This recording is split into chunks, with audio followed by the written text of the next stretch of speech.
Hi there, welcome to Floating in Dreams. This video is going to be a palette battle with all of my Glamshop palettes.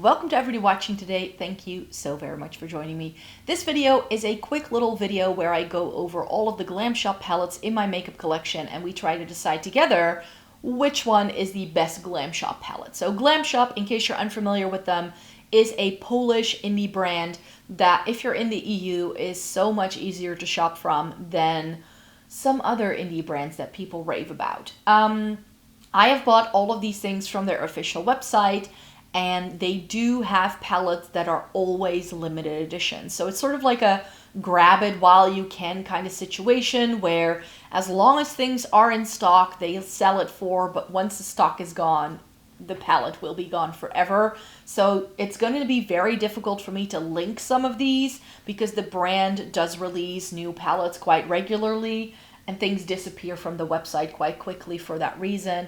I think one or two of these may still be available, but the rest are all discontinued. But if you are looking for like indie quality eyeshadow that are impactful, really good mattes, insanely crazy shimmers, with interesting textures that are not super duper expensive either, then I think Glamshop is a great way to get started. Their 9 pans retail for around the 20 to 25 euro mark. Their slightly larger palettes, the 15 pans, I have 2 of those, retail for around 35 euros. So it's pretty doable. I think shipping to the Netherlands is around 9 euros, maybe 10 for a package. So it's pretty good. And if you cannot find these palettes themselves, the brand also has a really big offering of single shadows. And very often the singles from some of these palettes stick around on the website a lot longer. However, all the names are usually in Polish, so there are things I cannot pronounce. And sometimes I also forget the translations of them. I know the translations of most of these, but I will not be able to pronounce most of them. So here we go. I have a purple blue section first up in round 1. Then we're going to do the greens, the neutrals, we'll do the 15 pans, and from each section I'll pick my favorite one. Then we'll do a round 2 where we will put up some of the colorful things against each other and some of the neutrally things I think against each other.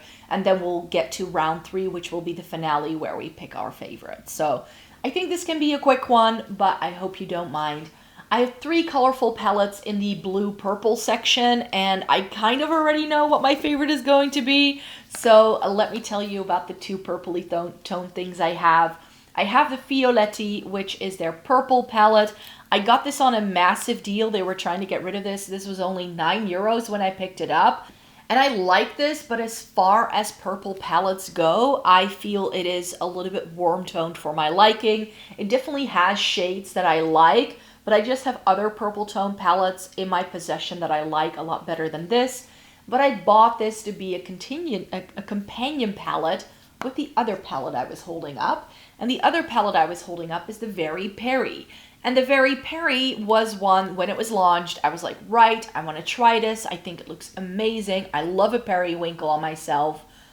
But I'm sure you can tell as well in the viewfinder, like on camera, that this is not really a great palette because we get blues and then we get purples. So not very periwinkle at all, because a periwinkle is right smack in the middle of a blue and a purple. So, and because some of them pool so heavily blue toned compared to some of the others that pool so heavily purple toned, you can't really mix and match and marry the 2 sides of the palette. So you're a little stuck. Which is why I got the Violetti, because I was like, maybe these shades can bridge the gap, and they certainly can. But I don't feel I need to get 2 palettes to make this one work. And ColourPop has released their Lavish palette, which I feel is better than this. So by the time I declutter my collection in the springtime, I think these 2 palettes may actually be on the declutter pile, not because they're not good. The quality of them is amazing, but because the color stories aren't quite right for me, and because I have other things that I just love better. The winner in this category, in this first section, is the blue palette. I believe this word is just Polish for blue. 2020, this was long since discontinued, and this is one of the best blue tone palettes in my collection. So where I have alternatives for the other two palettes, I definitely have other blue tone palettes in my collection. Something like the BH Cosmetics Sweet Shop, what's it called? Bubblegum? The Bubblegum is the blue one. I always mix up the names. And I think I like this better. There's only one shade though that you get in the Bubblegum, which is this really pretty tealy green that this doesn't really have.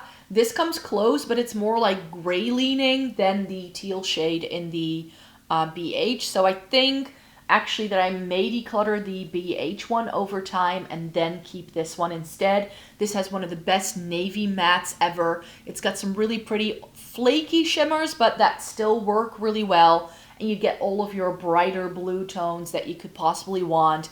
It's really, really stunning. It's one of my favorites from the brand for that reason. And I wish they would do another blue tone palette because they haven't done one in a while. This is pretty old and it was discontinued quite a while ago. It was one of my first purchases from the brand. But that's definitely a contender to go to the next round. So that's the pick for going to round number 2 in the blue-purple section. I have 2 green palettes, and this is the one I bought first. I've never looked up this name, so I don't know exactly what this is called. I think it's just green, essentially. And this is really, really pretty. And for a green palette, it's definitely different from other green tone palettes I have in my collection. It's got some grungy tones almost with these olive tone shades. Very, very fall-esque, almost gold leaning here. Really, really pretty. But this is a gold that has a very strong green undertone. So it has that antique-y quality to it that I really enjoy. And then you just have those brighter, almost gray tone leaning greens that I also enjoy. And you get a pop of neon. It's incredibly special. It's definitely very different from other green tone palettes I have.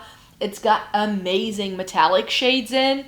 But I think I like the other one just a touch better, as much as I love that and how unique it is. Because you might be wondering, why do you need 2 palettes that are green from the same brand? I do know the translation from this one. This one is called Nice Weeds, and the last time I checked the website, this was still available. This came out last year, and it is the Glamshop version of the Natasha Denona Yucca. So last year, around like April, May time, we got a bunch of brands launching palettes like this, where you get these yellowy, mustardy browns almost, with greens inside it. This, however, is like, there's essentially only 2 yellows. This is a duochrome. I'm not sure if the light catches it, if you can see the green that it has. It's this really pretty duochrome. And then essentially you get 6 really pretty, cool-toned army greens. It's really pretty. You get flaky things. You get lovely, like, metallic yumminess. This has 6 shimmers, though. The other one has 5. And this only has 3 mattes. So that's also why it has a little bit more of a preference for me, because we all know I love a shimmer over a matte. So this is going to go into the colorful section for round number 2, because I do think this is one of the best palettes that Glamshop has ever done. Which brings me to my 2 favorite palettes of the brand, and I definitely wanted to put these up against each other just to tickle myself or like drive myself crazy. But it's the 2 neutral night pans I have for them. The one that I bought first, the first ever purchase from this brand, Kokosanka, and the later release, Zimna Mocca. Both of them are all available. The Kokosanka, I've compared a lot to the ColourPop That's Taupe, and I definitely think that's still the case. This has 4 mattes, 5 shimmers, and it has a lovely duochrome in the middle. This really nice, like, chocolatey, bronzy brown, but it's cool tone because it has silver sparkles. It's really, really pretty. This is a little bit deeper than the That's Taupe. I feel the That's Taupe is a little bit more neutral for me. This is very glam, very in your face, really, really pretty, but a little too intense for what I'm looking for currently. But I just love this color story. This is the palette that made me fall in love with the brand. This is the thing that swayed me. This is the thing that made me go like, yes, Glamshop, please, I want more of this. I want more of this. But then a little later, they came out with the Zimna Mocca. And this is a little bit more my vibe, especially for like an everyday look.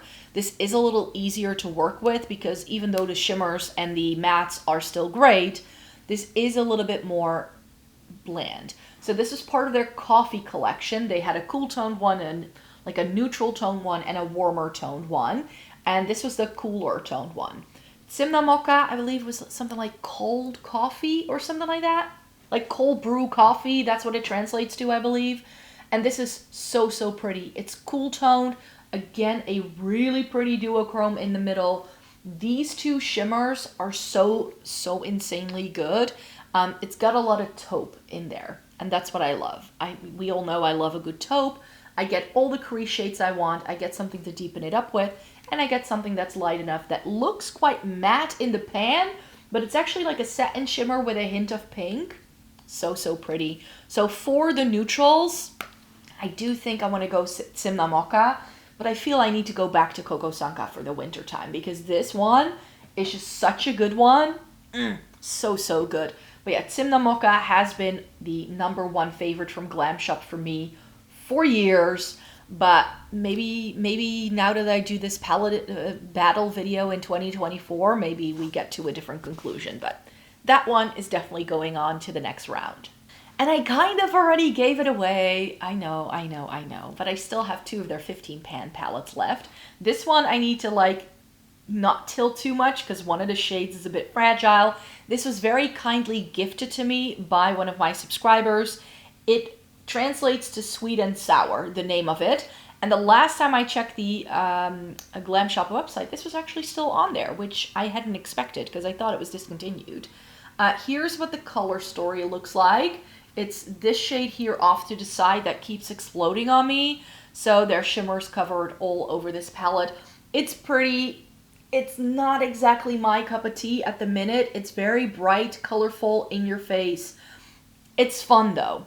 It's really, really fun. It is just not really my cup of tea. The neon green in the middle is really, really weak. That shimmer that keeps exploding is quite possibly the best thing about this palette. It's got some good neutrals in, some interesting shimmer shades, but I just love my cashmere a lot better. I said I already gave it away by saying that there would be 2 neutral palettes battling it out against each other, but yeah, the cashmere. This was also recommended by one of you guys that I picked this up, and because I hadn't seen this drop at the time, and then I checked it out based on one of your recommendations, and look at how stunning it is. And that's why I don't want to put the Kokosanka up against it, because the Kokosanka is a little bit more special, and I think it would win. But this is just as bland and boring as the Zimna Mocca. Like, this is also quite, like, light. It does have a little bit of peach here, but those 2 shades I can kind of just ignore. Again, with the really pretty, like, taupey, mauvey, plummy things. This one has a little bit of, like, a gold flash to it. Super pretty. This is one of my favorite shades in the palette. I love this. I get the, again, the crease shades I like. Enough shades to deepen things up with. And it goes incredibly light. For once. Which is one of the things I love about Glamshop. I find that some like Scandinavian and Eastern European brands are really, really good at like doing really pale people friendly makeup. So if you're super pale like me and you've never checked out like Scandinavian brands or something like Glamshop, then I think you might actually find some things there that might work for you, especially in the color makeup. Like with Glamshop, I've also looked at some of their other products that they have on their websites, but foundation shades and stuff, I really struggle gauging on their website whether they might be right for me. I have heard that their foundations pull very olive tone though. So if you are pale and you have an olive undertone, check out Glamshop, because I've heard they do really good things for people with an olive undertone. So yeah, cashmere of these 2 is going to go into this collection. Into the second round, I should say. Not because I don't like the sweet and sour. It definitely has some interesting shades in, and I'm very, very appreciative that my subscriber sent it to me and that I got to try it. It was very, very thoughtful of her. So, yeah, I did review it. So if you want to see the looks I did, then you can see those below. But that palette just felt a little disjointed for me.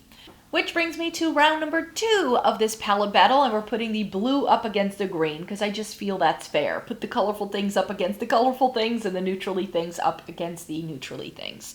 So let's see how these compare. If I look at the blue one, it only has 4 shimmers. Can you already see where I'm going with this? But the green one has 6 shimmers. And I think I would reach over for green eyeshadow over blue, but this has such a good navy shade. The navy is what makes the palette for me with this one.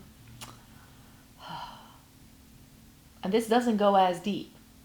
This doesn't go as deep, so these are both so great. Well, just based off me just being a bit of a magpie, this just draws me in every time. You have that stunning duochrome. The shimmers in here are really, really lovely.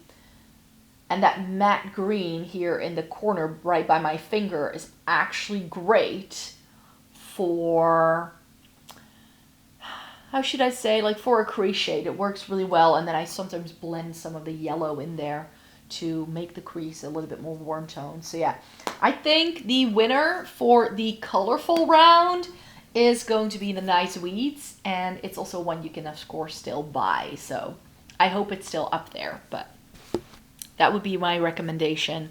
And then of the 2 neutrally ones, both of them has been discontinued, so that's not a reason to keep it. There is another 15 pan palette, again, I hope it's still out, that they released a couple of months ago, which is I think it's called their Grunge palette. If you love mattes and you want them to be cool tone, grungy leaning shades, check out that palette because it has 14 mattes and 1 shimmer right smack in the middle of that palette. That's the only reason why I didn't pick it up, because even though the color story of it really appeals to me, I just know that these very matte heavy palettes don't get the use out of my collection. Like they're just not gonna get used because I don't love mattes. I only need like 2 mattes to set up a look, and then I want the rest to be shimmer. With the cashmere, we get 1, 2, 3, 4, 5, 6, 7 shimmers, and then 8 mattes, so that's half the palette that's shimmer. And in the Zimna Mocca, we get 5 true shimmers, and that white is a little bit more satiny, but it does have a little bit of shine when you use it. But I feel the shimmers in here are just a bit softer. Do you know what I mean? Can I do it like this? If I cover my face, the camera should still focus on the palettes. So I'm inclined to say, just based off of, because like in terms of like crease shades, mattes, these are pretty identical. You could go either way. I do like that taupe, that darker taupe shimmer next to the dark brown. That thing has my heart. And then that lighter taupe next to it that has a bit of a like plummy shine to it. The duochrome in the middle, the lighter taupe at the top. Ooh, it's a good one. It's a good one. But what I appreciate about this one is that this, and also, where is it? This and this, it has a little bit of a mauve quality to it that the Zimna Mocca is lacking. And you do still get a really stunning, like, taupey gray sort of vibe with these 2. And then I feel that, like, something like this and this and this is also in the Zimna Mocca. I'm inclined to pick the cashmere. I've been doing some weird choices in these palette battle videos, I have to say. I'm very well aware, but I think I need to go with the cashmere. Also because it has this really intense flaky shimmer, so you just get a little bit more texture to play with. And also the white in here has a little bit of sparkle to it, so you can layer that over it. So I think overall, I think this is a little bit more versatile than the Zimna Mocca. So that's why I'm going to go with the cashmere to have it go on to the final round. And that brings me to the grand finale, the Nice Weeds versus the cashmere. So the question really is, do I want to go neutral? Do I want to go green? And I happen to have a very cool tone green look on today. This is the Blend Bunny Longing palette that I was testing out.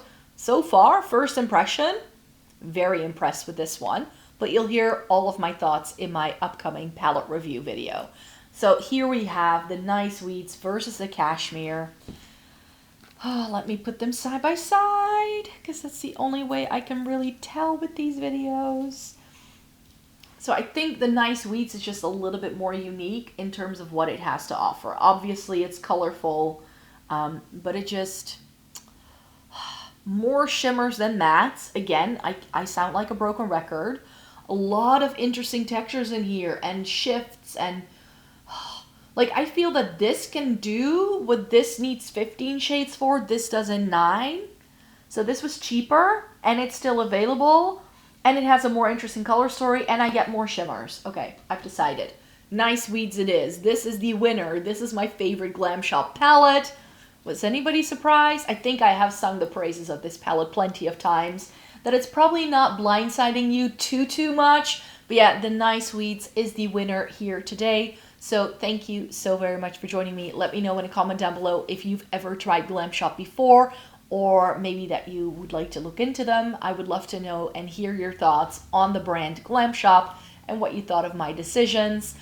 This is just a fun romp. We're just having a good time here talking about eyeshadow palettes.